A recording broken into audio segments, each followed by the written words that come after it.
Hello guys, ನೆನ್ನೆ ಕೆಲಸ ಮುಗಿಸ್ಕೊಂಡು ನಾನು ಮತ್ತು ನನ್ನ ಫ್ರೆಂಡ್ ಹೊರಟ್ವಿ ಗೋಕರ್ಣ. ವಿಷಯ ಏನಂದರೆ ಗೈಸ್, ಆಟೋ ಅಣ್ಣ ಫುಲ್ ಶಿವಭಕ್ತ ಆಗಿದ್ದರು. ಮೆಜೆಸ್ಟಿಕ್ ತಲುಪೋವರೆಗೂ ಒಂದೇ ಸಾಂಗನ್ನು ರಿಪೀಟಾಗಿ ಪ್ಲೇ ಮಾಡ್ತಿದ್ರು. ಮಧ್ಯದಲ್ಲಿ ಅವರು ಕೂಡ ಆಡ್ತಾಯಿದ್ರು. ಮಳೆ ಕೂಡ ಬರ್ತಾಯಿತ್ತು. ಹಂಗೆ ಮೆಜೆಸ್ಟಿಕ್ ತಲುಪೋಗ ಆಗಿತ್ತು 9 ಗಂಟೆ. ಬಸ್ ಬೇರೆ ಗೋಕರ್ಣಕ್ಕೆ ರೆಡಿಯಾಗಿತ್ತು. ಇನ್ನೇನು ನೋಡಲಿಲ್ಲ, ಡೈರೆಕ್ಟ್ ಬಸ್ ಹತ್ತಿ ಕೂತ್ವಿ. 1 ಅವರ್ ತಲುಪುವಷ್ಟರಲ್ಲಿ ಮಳೆ ಜೋರಾಗಿ ಬರ್ತಾಯಿತ್ತು ಬೆಳಗಿನ ಜಾವ. ಅಲ್ಲಿ ಹೋದ್ಮೇಲೆ ಮಳೆ ಬಂದರೆ ಏನು ಕತೆ ಅಂತ ಮಾತಾಡ್ಕೊಳ್ತಾ ಹೊರಟ್ವಿ. ಅಲ್ಲಿಂದ ಬಸ್ ಇಳ್ದಂಗೆ ನಾವು ಡೈರೆಕ್ಟ್ ಬಂದ್ವಿ ಪದ್ಮಲಕ್ಷ್ಮಿ ರೂಮ್ಸಿಗೆ. ಇಲ್ಲಿ ನಮಗೆ ಫ್ರೆಶ್ ಅಪ್ಗೆ ಅಂತ ಹಾಫ್ ಆನ್ ಅವರ್ಗೆ ರೂಮ್ ಅಂತ ಕೊಡ್ತಾರೆ 100 ರೂಪೀಸಿಗೆ. ಇದಿರುವಂಥದ್ದು ಮಹಾಗಣಪತಿ ದೇವಸ್ಥಾನದ ಬಳಿ. ಫ್ರೆಶ್ ಅಪ್ ಆಗಿ ನಾವು ಬಂದ್ವಿ ಮಹಾಗಣಪತಿ ದೇವಸ್ಥಾನಕ್ಕೆ. ಅಲ್ಲಿಂದ ದೇವರ ದರ್ಶನವನ್ನು ಪಡೆದು ನೆಕ್ಸ್ಟ್ ಬಂದ್ವಿ ಮಹಾಬಲೇಶ್ವರ ದೇವಸ್ಥಾನಕ್ಕೆ. ಇಲ್ಲಿ ಇವತ್ತಿನ ದಿನ ತುಂಬ ರಶ್ ಇತ್ತು. ಅದರ ಮಧ್ಯೆ ಜೋರು ಮಳೆ ಕೂಡ ಶುರುವಾಯಿತು.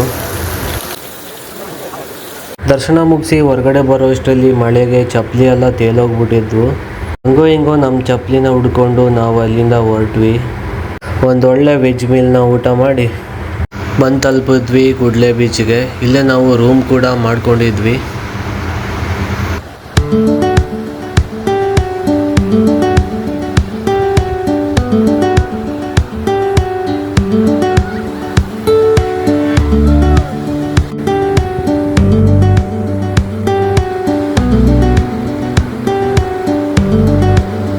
ಡಾಗೆಸ್ ಬಾಯ್ಸ್ ಫುಲ್ ವೆಕೇಷನ್ನ ಎಂಜಾಯ್ ಮಾಡ್ತಾಯಿದ್ರು ಬೀಚ್ನಲ್ಲಿ.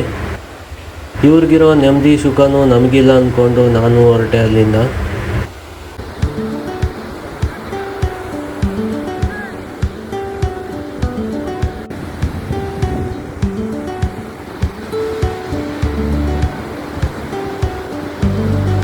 ಟ್ರಾವೆಲ್ ಮಾಡಿ ಫುಲ್ ಟಯರ್ಡ್ ಆಗಿತ್ತು ಗೈಸ್. ಇಲ್ಲಿಂದೇ ಒಂದು ಡಾಗೇಶ್ ಬಾಯ್ಗೆ ಒಂದು ಹಾಯನ್ನು ಹೇಳಿ ನಾನು ಹೊರಟೆ ರೂಮ್ಗೆ. ನಾವು ಬೀಚ್ ಹಿಂಬದಿಯಲ್ಲೇ ಬಂದು ರೂಮನ್ನು ಮಾಡ್ಕೊಂಡಿದ್ವಿ.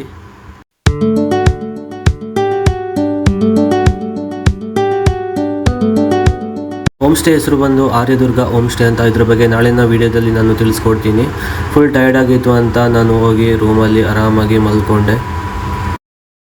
ಸಿಗೋಣ ನಾಳಿನ ವೀಡಿಯೋದಲ್ಲಿ ಗೈಸ್. ಬಾಯ್ ಬಾಯ್.